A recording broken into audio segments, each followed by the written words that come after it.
Iya, kita lanjutkan diskusi sebelum nanti direspon oleh Bang Andreas dan juga Bang Erwin Aksa. Prof Wiwi, kita tahu betul bahwa di dunia politik kan selalu ada pintu samping ya, kan selalu di pintu depan gitu ya. Apakah kemudian nanti dinamika politik yang ada di 2014 seperti Anda sampaikan tadi, ada perubahan undang-undang pada saat itu, kemudian Golkar menduduki posisi kursi ketua DPR, dinamika seperti ini akan terjadi juga nggak kalau Anda lihat dengan situasi politik saat ini? Konteksnya beda. Ya, di 2014 itu memang koalisi yang dibangun oleh Golkar dengan Gerindra dan beberapa itu besar. Sangat besar. Sementara Pak Jokowi didukung partai yang tidak terlalu besar gitu. Partai waktu itu. Iya, itu mungkin di bawah 50 ya, jauh lah. Maka memang memang kalau partai itu kan pamer kursinya. Di DPR itu mana yang banyak, baru dia leading dan sebagainya. Merasa sudah kehilangan pilpresnya, pastinya kepingin duduk sebagai istilahnya itu di DPR, di legislatif. Maka untuk mengimbangi gitu ya. Lah itu yang luar biasa ya menurut saya waktu itu. Ini yang berbeda dengan konteksnya sekarang. Sekarang koalisi yang dibangun oleh Golkar dan Gerindra itu termasuk koalisi yang memenangkan pilpres, katakan ya, jangan mendahului takdir dulu. Saya dimarahin nanti oleh publik itu. Katakan seperti itu. Maka alasan apa gitu ya yang akan dikejar oleh koalisi 02 untuk menduduki di DPR? Toh tipis kok ini sebetulnya, maka ditunggu saja. Dan ini suara realcon kan belum 80% ya, baru 60-75 ya, sekitar itu. Jadi masih ada peluang-peluang karena Golkar menyebar kan gitu ya, khususnya di luar Pulau Jawa itu menyebar, suaranya luar biasa sebetulnya. Lah ini apakah ini kebangkitan yang sebenarnya dari Golkar gitu? Lah memang ada konteks-konteks tertentu ya, partai-partai itu rebound gitu ya, seperti PDI Perjuangan. Apakah ini waktunya gitu ya? Iya, PDI Perjuangan luar biasa. Tahun 99 menang dia. 2004 baru kalah. 2014 menang lagi. 2 kali menang, 2019 juga menang gitu. Tapi tidak, ya ini termasuk pileg bisa jadi juga menang lagi. Jadi menurut saya kompetisi kontestasi yang seperti ini yang kita harapkan ya, untuk pemilu legislatifnya lebih cool daripada pemilu presidennya. Oke, Bang Erwin, apakah saatnya rebound kembali seperti yang disampaikan Prof Wiwi? Kalau menurut Golkar sih udah rebound. Dari 85 kursi sekarang sudah di atas 100. Jadi buat Golkar ini sudah mencapai target ya. Tetapi untuk mencapai target sebagai ketua DPR, kita butuh kurang lebih 10 kursi. 10-an lagi ya. Ya, kalau 112, 113, Golkar itu 20%. Berarti Golkar di 2029 sudah bisa mengusung capresnya sendiri, dan itulah target Golkar, dan kita masih melihat potensi 10 dapil tadi. Ya, tadi dikatakan Prof Wiwi itu adanya di luar Jawa, ya di luar Jawa di mana daerah-daerah yang terpencil ya, yang suaranya mungkin dari gunung yang belum datang. Oke, tapi Golkar melihatnya bagaimana? Perbedaan tipis antara PDIP dan Golkar ini kan kalau kita lihat dalam konteks Pilpres, dua pihak yang sebenarnya berseberangan juga ketika mengusung capres dan cawapres gitu. Nah, Anda melihatnya tuh dinamika politik seperti ini seperti apa sih? Ya, saya kira bahwa Golkar berhasil melakukan transformasi lebih awal. Ya, bahwa gasanya Golkar sudah memiliki kader-kader yang bagus hari ini, yang bisa turun ke lapangan, dipercaya oleh masyarakat, dan kemudian membuktikan bahwa mereka punya pesan yang baik dan menggunakan sosial media secara masif, bahwa Golkar di 2024 ini betul-betul menggunakan politik secara modern, ya, menggunakan parameter yang baik, menggunakan data yang baik, dan caleg-calegnya bagus-bagus. Dan strategi yang diambil adalah berpikir hanya 35 dapil dari 84 dapil yang ada. Jadi kita fokus terhadap 35 dapil yang kita ingin menangkan. Jadi inilah kunci juga bahwa kita harus fokus dalam setiap pemilu. Kita nggak bisa urus 84 profesi semua. Ya, kita hanya berpikir dapil-dapil yang kita anggap berpotensi dapat kursi. Dan juga sudah sesuai dengan target begitu ya. Oke, Bang Andreas. Ini yang bicara kan ketua pemenangan. Jadi langsung. Jadi valid.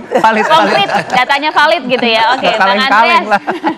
Valid juga tidak sih perhitungan internal untuk suara pileg di PD Perjuangan? Karena tadi disampaikan oleh Bang Garwin Aksa cukup optimis karena kita justru menguasai kursi-kursi atau juga suara di luar Pulau Jawa yang harga kursinya tak semahal di Jawa gitu loh, Bang. Ya, ya betul. Artinya dalam hal ini memang kalau kita lihat di Undang-Undang MD3, hitungannya itu adalah pertama ya kursi terbanyak nanti untuk pimpinan, untuk ketua gitu. Kemudian kalau sama baru suara gitu.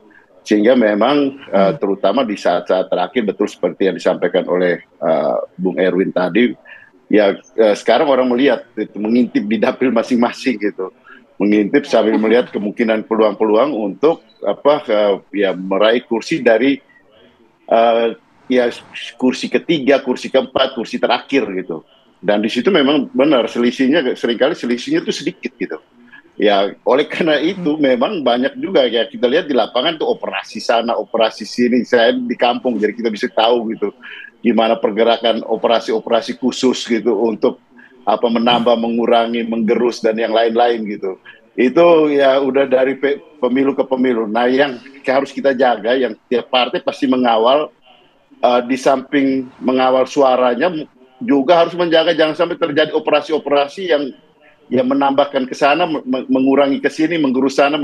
Kita lihat sekarang juga ada partai yang begitu berambisi untuk masuk di 4% ini. Wah itu juga tiba-tiba aja melejit jadi di atas 3% gitu. Saya lihat tadi malam kita juga hitung dalam waktu sekian terjadi penambahan luar biasa gitu di suaranya sehingga melewati 3%, 3, berapa sekarang saya tidak perhatikan persis. Tapi disitulah situasi terakhir ini gitu. Sehingga ya yang paling penting itu juga adalah proses penghitungan ini berlangsung secara fair. Sehingga kita menghormati suara rakyat. Menghormati suara rakyat dan mekanisme yang ada untuk ya kemudian siapa yang akan menjadi ketua DPR. Bahwa perebutan itu baik, betul harus dan ini karena proses demokrasi. Tapi juga ya kita menghormati suara rakyat, menghormati mekanisme yang ada sehingga benar-benar ketika ya terpilih nanti memang benar-benar sesuai dengan aturan main yang ada gitu. Oke, artinya Anda juga sepakat dengan Prof. Wiwi tadi bahwa apapun nanti hasilnya, kan kita masih akan menunggu ya hasil resmi dari KPU, apapun nanti hasilnya tidak akan, riuhnya tidak akan sebesar pada saat 2014 kemarin? Kalau 2014 itu apa ya, saya tahu karena proses itu terjadi, ya istilahnya apa, ya dalam tanda petik mengambil dari apa yang sudah ada, aturan main yang ada dirubah hanya untuk supaya PDI Perjuangan tidak jadi ketua DPR waktu itu gitu. Dan itu ketika situasi waktu itu banyak kami masih ada di lapangan, masih ada di daerah di dalam proses penghitungan suara. Dan ya jujur aja itu kemudian menyebabkan ya mandeknya DPR itu cukup lama waktu itu, 1 tahunan gitu. Oke, dan saat ini tidak akan terjadi ya Bang, lebih adem pilegnya kali ini? Nggak perlu terjadi lagi gitu, kan sekarang mekanismenya itu udah paten, karena itu berimbas sampai ke daerah gitu. Karena sekarang kita sudah tahu siapa yang memperoleh kursi terbanyak, dia akan jadi ketua DPR. Kalau sama kursinya menjadi ya dihitung berdasarkan suara terbanyak. Karena itu akan berpengaruh ke bawah juga gitu. Di daerah itu lebih riskan lagi gitu. Karena seringkali selisihnya itu hanya selisih kursinya sama, selisih suaranya sangat sedikit. Nah kalau itu dirubah lagi seperti itu akan terjadi kemandekan di DPR dari pusat sampai ke daerah. Nah saya kira ini dan itu artinya menunjukkan juga bahwa ya proses demokrasi kita ini ya untuk apa gitu kita melakukan pemilu hanya untuk memanipulasi aturan untuk sehingga ya bisa menjadikan sesuai dengan apa yang diharapkan oleh kekuasaan. Oke, baik. Saya ke Bang Erwin. Bang Erwin, mungkin ini juga tidak hanya concern dari PDIP, Golkar, tapi semua partai begitu ya. Soal operasi-operasi tadi kata Bang Andre di lapangan yang menjelang last minute gitu, gerus-menggerus suara dan lain sebagainya. Nah, memastikan gitu, Bang Erwin, bahwa setiap partai itu memperoleh haknya masing-masing sesuai dengan suara yang diberikan oleh masyarakat gimana? Ya, kita juga sama. Kita bukan operasi, kita mengawasi. Jangan sampai suara Golkar kemudian angkanya hilang satu gitu. Satu pun sangat berharga, toh? Satu pun sangat berharga. Jadi kita mengawasi semua teman-teman karena teman-teman kan semua menghitung dirinya sendiri. Kemudian kita gabungkan dengan semua caleg dan juga suara partai. Jadi Sirekap ini kan tidak se-update yang kita perkirakan. Jadi kita harus mengambil data juga dari lapangan dan menggabungkannya dengan data-data yang dimiliki oleh DPP. Kalau sampai hari ini, yang seperti saya katakan, kita masih ada potensi 10 dapil tambahan, 10 kursi tambahan dari 10 dapil. Jadi mudah-mudahan kalau itu bisa terjadi, Golkar bisa mendapatkan kursi terbanyak. 17-an. Bisa 13-14 kurang lebih. Jadi mudah-mudahan kalau itu terjadi kita bisa mendapatkan kursi terbanyak di DPR nanti. Oke, baik.